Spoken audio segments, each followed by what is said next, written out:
কি করু ভালো তো আজ আর এটা বলবো না, কারণ এই রাজ্যবাসী আর অন্যায়ের প্রতি চুপ নেই। কিন্তু দিন বদলাচ্ছে, রাত বদলাচ্ছে, বছরের পর বছর বদলাচ্ছে, বদলাচ্ছে না কিছু মানুষের চিন্তাধারা। আরজি করের ঘটনা আশা করছি সবারই জানা। একটি মহিলা ডাক্তারকে নৃশংসভাবে রেপ করে মার্ডার করা হয়। এই ধরনের ঘটনা অনেক ঘটে আর ধামাচাপাও পড়ে যায়। আসলে কি বলেন তো, কথাই আছে না, রক্ষক যখন ভক্ষক হয়ে যায় কার উপর দিয়ে চলিয়ে দেওয়া যায় দায়। এই ভিডিওটা জাস্ট একবার দেখাতে চাই। কি হলে দু চোখ থেকে রক্তক্ষরণ হতে পারে, মুখ দিয়ে রক্তক্ষরণ হয়, যৌনাঙ্গ দিয়ে রক্তক্ষরণ হয়। বলছি লজ্জা লাগে না তোদের? লজ্জা লাগবেও বা কি করে? আসলে কি বলেন তো, এগুলো শিক্ষার অভাব। সঠিক বলেছেন। মায়েরই বলছি, এইসব বোকাচোদারা ভালো কুকখানে তো জন্মগ্রহণ হয়নি, 100% শিওর ধরে নেন। আমরা এমন এক রাজ্যে বাস করি যে রাজ্যে রেপিস্টকে সাজা দেওয়ার আগে বাঁচানো হয় এবং রেপিস্টকে বাঁচানোর জন্য প্রমাণ লোপাট করা হয়। খুব অন্যায় হয়েছে। একদল দুষ্কৃতী আজকে এই এমার্জেন্সি বিল্ডিং এ একতলায় ঢুকে আমরা দেখতে পাচ্ছি যে এমার্জেন্সি বিল্ডিং এর সেই ছবি কিভাবে তছনছ চালানো হয়েছে সেই ছবি। আর নির্যাতিকার বাড়িতে জানানো হয় যে আপনার মেয়ে সুসাইড করেছে, তাও আবার হসপিটাল কর্তৃপক্ষ থেকে। এটা কেন হবে? रोते हुए मुझे वो लिपटती है और कहती है कि सब कुछ खत्म हो गया। मैंने कहा क्या हुआ? नहीं, मेरी लड़की ने सुसाइड कर दिया है, ये खबर आई है हॉस्पिटल से। मैंने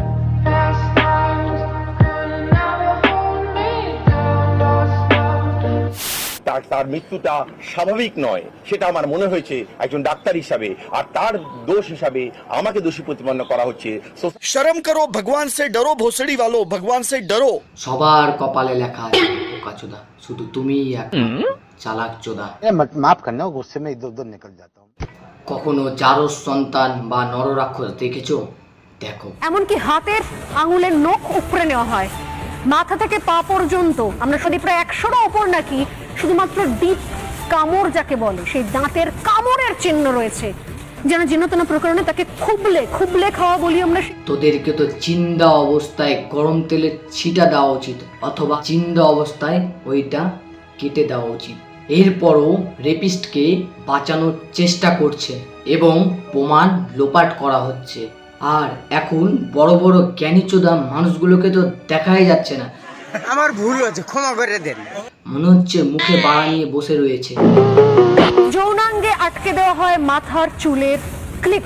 সত্যি বলছি, এই শুয়োরের বাচ্চাগুলোকে যদি একবার হাতে পেত মানুষজন। তুমি বেশি বাড়াবাড়ি করলে তোমার গোটা শরীরটা আমি রক্তে রাঙিয়ে দেব।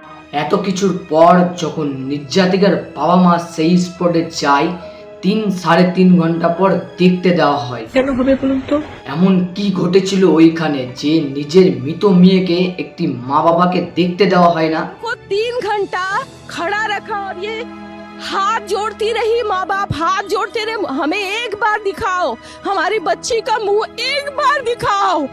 हमको नहीं दिखाया गया। আর বাই দ্য वे, অভিনেত্রীগুলোর নাটকগুলো দেখেছেন? একবার জাস্ট দেখেন। আমি বাড়িতে ঠিক করে পৌঁছবো তো?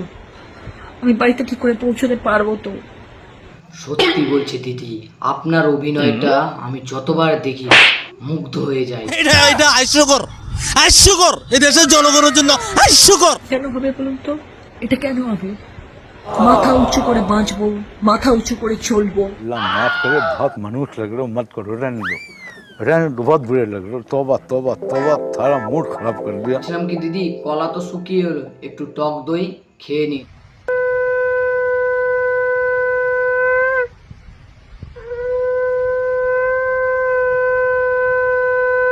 আরে ঋতু দি, এ তো জল শঙ্কু, এডিট করার আগে একটু ভাববেন তো।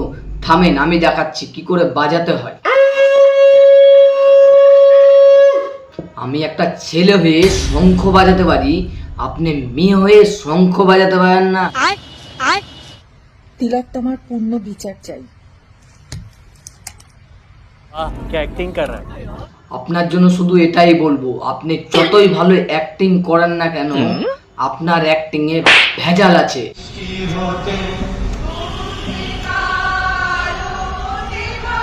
देखा आपने लापरवाही का नतीजा है। সত্যি বলছি দিদি, তোমার এই গিটারের সুর শুনে আমি মুগ্ধ হয়ে গেছি। এমন মুগ্ধ হয়েছি জীবনে আর কোনোদিন গিটার শুনবো না। রেজিগনেশন দিয়ে গেলাম এই প্রিন্সিপালের চেয়ার থেকে। খাও মা কসম। হ্যাঁ, তুমি অনেক আল ছিঁড়ে আটি বেঁধে নিয়েছো এবং রিজাইন করার 4 ঘন্টার মধ্যে সে আবার চাকরি ফিরে পায়। আমাদের স্বাস্থ্য দপ্তর কত ভালো দেখেছো তোমরা। কথা কি ক্লিয়ার না ভেজাল আছে? ये बिक गई है गवर्नमेंट, अब गवर्नमेंट में कुछ नहीं है। আমরা এমন রাজ্যে বাস করি যে রাজ্যে রেপ হলে নির্যাতিকা বিচার পায় না। কেন হবে বলুন তো? আমরা এমন এক রাজ্যে বাস করি যে রাজ্যে নারী কন্যাশ্রী পায় অথচ নারী সুরক্ষা পায় না। কেন হবে বলুন তো? আমরা এমন এক রাজ্যে বাস করি যে রাজ্যে নারী রূপশ্রী পায় অথচ নারীরা সুরক্ষিত নাই। কেন হবে বলুন তো? আমরা এমন এক রাজ্যে বাস করি যে রাজ্যে নারীরা লক্ষ্মীর ভান্ডার পায় অথচ এই রাজ্যের লক্ষ্মীরা সুরক্ষিত নাই। কেন হবে বলুন তো? আমরা এমন এক রাজ্যে বাস করি যে রাজ্যে শিক্ষাশ্রী পায় অথচ এই রাজ্যের ছেলেমেয়েরা শিক্ষিত হয়েও চাকরি পায় না।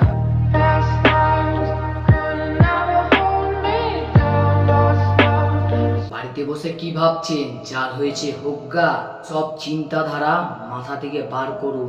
আজ তিলক তোমার হয়েছে, কাল আমার আপনার হবে না কি গ্যারেন্টি আছে? সময় আছে, জাগো বাংলার মানুষজন জাগো।